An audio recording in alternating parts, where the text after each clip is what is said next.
Yeah, I'm John Busey and State Representative in House District 136. Look, I've known Progress Texas for a long time now, and I've seen the work you're doing to help make sure that Texans know what is happening in our elected officials and our government. And there's so many challenges that we face right now, and we need to make sure the word is being spread. And so I just really appreciate the way that y'all reach out to people and to fellow Texans to make sure they understand what's going on, to engage them into the process, and make sure that we're all doing our part to fight back. It's Monday, April 13th, 2026, and this is the Progress Texas Daily Dispatch, rapid response on the breaking news stories Texas progressives need to know. I'm Chris Mosier. Progress Texas amplifies progressive values, leaders, and actions. Through our no paywall podcasts and digital media, we make Texas politics easy to understand and participate in. Lies in Texas are well funded by the far right, but your support for fact-based reporting hands the mic to millions of Texans. Huge thanks to John Arnsparger, Amy O'Neill, and Glenda Rogers for their ongoing sustaining support.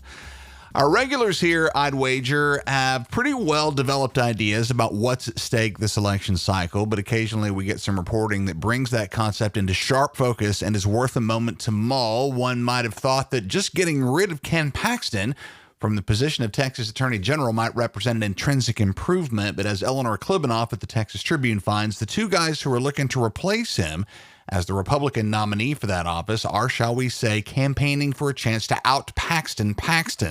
Congressman Chip Roy and State Senator Mays Middleton are taking inspiration from the chaos and suffering caused by the overturning of Roe v. Wade and are looking to use the Texas AG's office as a bludgeon to undermine and eventually overturn all sorts of longstanding Supreme Court precedents, like Plyler versus Doe, which guarantees public education for undocumented children. Doing away with it would have the effect of creating a permanent economic underclass. Chip Roy advocates for challenges to federal power at just about every opportunity to restore state sovereignty, and as such intends to target federal authority over state commerce established in Wickard versus Filburn, which would make it easier for Texas to ignore federal environmental regulations and labor protections. Roy also wants to get rid of the 2015 same-sex marriage ruling in Obergefell versus Hodges, which would mean a rolling back of fundamental and settled legal freedoms surrounding basic personal human dignity. For his part, Mays Middleton is focused on dismantling the separation of church and state. He plans vigorous defenses of pro-religion laws, including mandatory classroom displays of the Ten Commandments, declaring opposition to what he calls atheist precedents, in order to expand the presence of faith-based initiatives in not only our schools, but in a widening span of public life. Both of these Republican candidates are looking to ramp up what Ken Paxton has started, with more aggressive partisan litigation, with the goal of potentially bypassing the Texas legislature to secure conservative legal victories through the court system.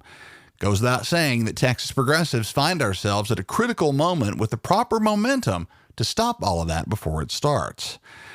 Update on that meeting we told you about on this pod Friday morning. Andrew Schneider at Houston Public Media says the GOP-led Committee on House Administration voted on Friday to fine Democratic members nearly $422,000 for breaking quorum last August to block the Trump-ordered redistricting of Texas's congressional districts, including $303,000 for unauthorized absences during two special sessions and $119,000 to reimburse the Department of Public Safety for their attempts to compel their return to the Capitol. Under House rules, the 50-plus penalized members are ordered to pay these individual fines of approximately $8,000 each, using their own personal funds rather than political donations or campaign money. 6-5 party line vote on this, which came at the end of a 6-hour session during which the 5 Democrats on the committee, including Vice Chair Cheryl Cole, argued that the fines lacked due process and constitutional legitimacy. Representative Joe Moody threw in the concern that this levy against lawmakers using a perfectly legitimate parliamentary tactic escalates already significant political hostility. Representative Gene Wu, chair of the House Democratic Caucus, says he's currently exploring legal options to challenge all of this. The hot water keeps getting hotter for soon-to-be former Congressman Tony Gonzalez of West Texas, who's already announced his departure from his current job and foregone an attempt at re-election after revelations of an extramarital affair with a staffer who later committed suicide. Scott Wan and Ben Camazar at NBC News say a second former staffer has accused Gonzalez of sending sexually explicit text messages and repeatedly asking her for sex and nude photos during his 2020 campaign.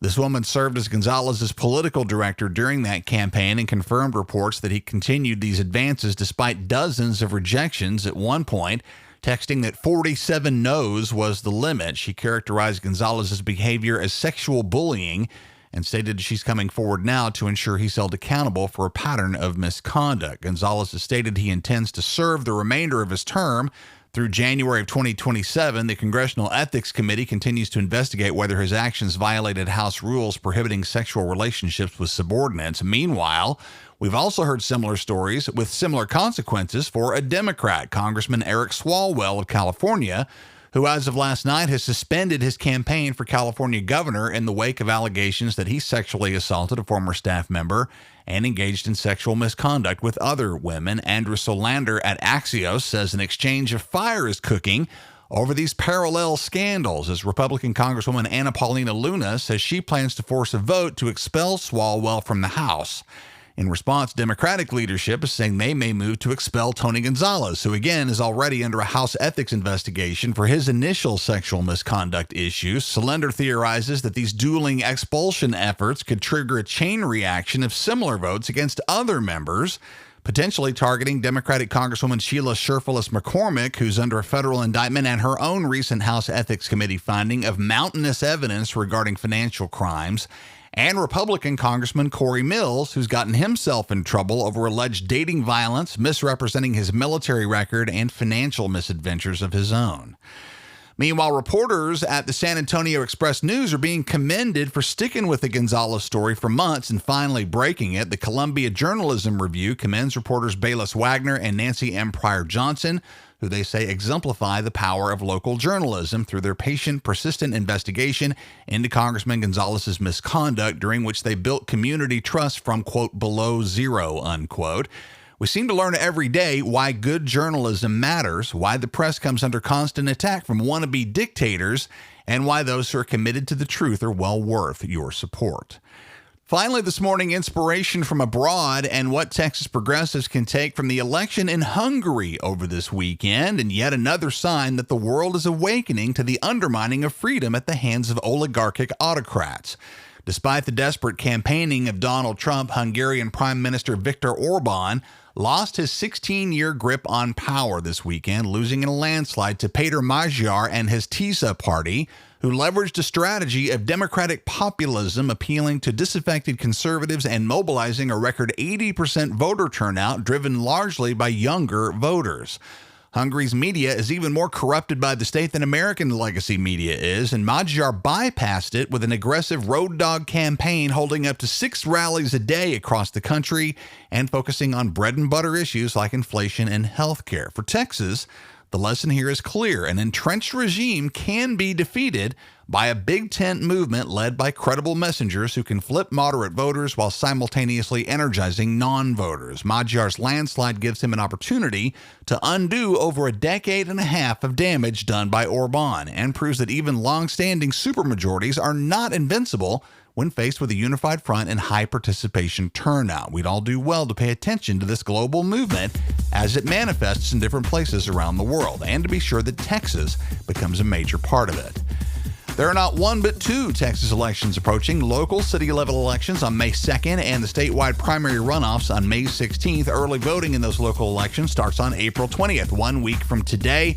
And for the midterm runoffs, your registration deadline is April 27th, 2 weeks from today. And early voting in the runoff begins May 18th. More on all of this at our carefully crafted voting information website, govotexas.org. We also posted a nice online tool from the Texas Tribune showing you exactly who will be on your runoff ballot based on your address and your party.